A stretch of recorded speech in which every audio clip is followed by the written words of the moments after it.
This video is to defend game developers. I don't know if there's a line between gamers asking for quality or being our own worst enemy. However, the devs are clearly in a just tight and terrible spot these days.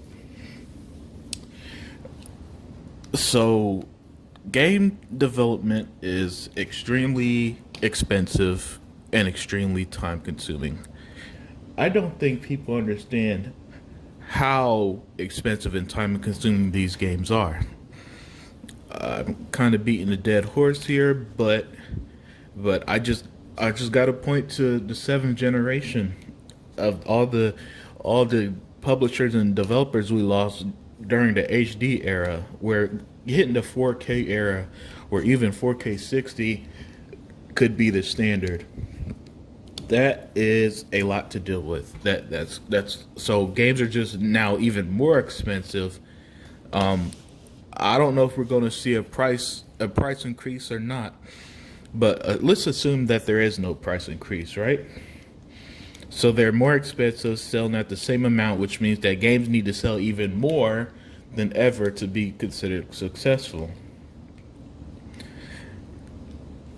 That's tough. That is extremely tough. I mean, because even the best, even the best selling, first of all, the best selling games are usually the same old stuff. It's usually already known IPs. It's usually your annual franchises. Like Call of Duty, I believe, is always the best selling game of the year every year, if I'm not mistaken. Games like 2K and GTA are always tops of the charts. Uh, so so it's like what's established is what sells the most. However, a lot of studios do have success with their games, but it just takes a lot to make to make it back. So with Halo Infinite and Cyberpunk 2077 delayed into 2021, it sucks. It really does. But you got to make the best game possible.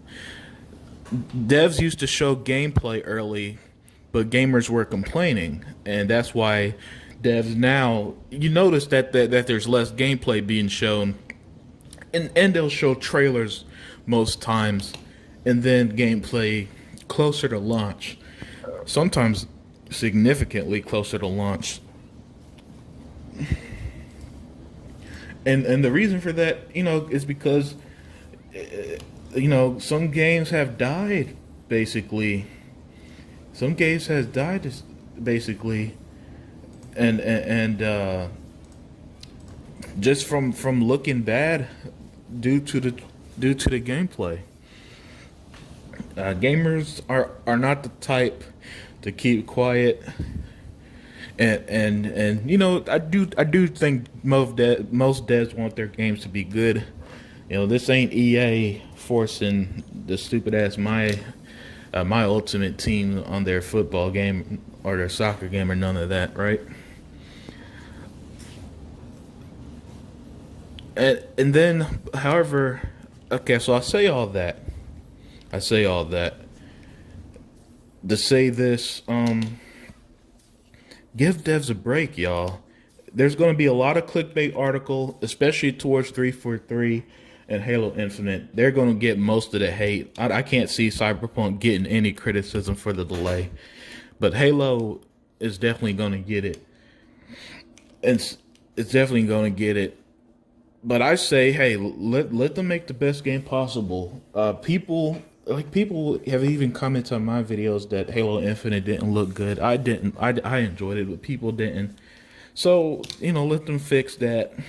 It's gonna take a long time. It's already taking a long time. Oh yeah, let's say a game is built from the ground up like Forza and Halo have been.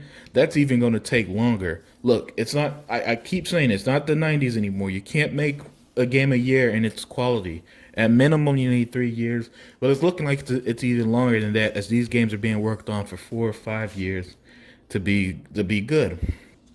That's the nature of the beast. You're just gonna have to deal with it. And last thing I want to say is, all right, so timed exclusivity or third party deals. People has hated on Microsoft for that. The Rise of the Tomb Raider time exclusivity, even though they funded the game, comes to mind.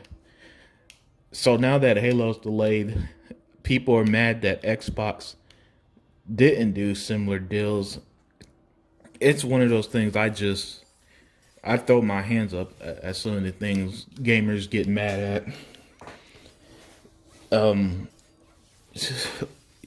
Because it's just a never happy crowd, I guess. But yeah, I want to defend developers on this one. Why they show less gameplay. Well, we get more trailers. The criticism is harsh. It's bad enough a lot of them just work crazy hours. It's not easy. It's not easy to develop a game for years, finally show something, and people aren't feeling it. Or worse, when they just flat out rage and attack and insult the devs. So I'm usually pro dev when it comes to modern game development. I feel like in most cases, not every case, there are definitely cases where they deserve it. Well, usually it's publishers, like when EA screwed over Dice with Battlefield 5 by telling people to not buy the game. Or I believe it was Square Enix who recently said something towards the point of, you want to play as Spider-Man and Avengers to buy the PlayStation version. I don't remember off the top of my head. But point is, I feel like devs get the worst of it. Because these deals are more like publisher deals. If you don't like deals like time exclusivity or exclusive content, that's more publisher, less developer. And they definitely get the short end of the stick. They're getting the short end of the stick during the pandemic. We're getting the short end of the stick by these amazing looking games getting delayed. But I just want people to give devs a break.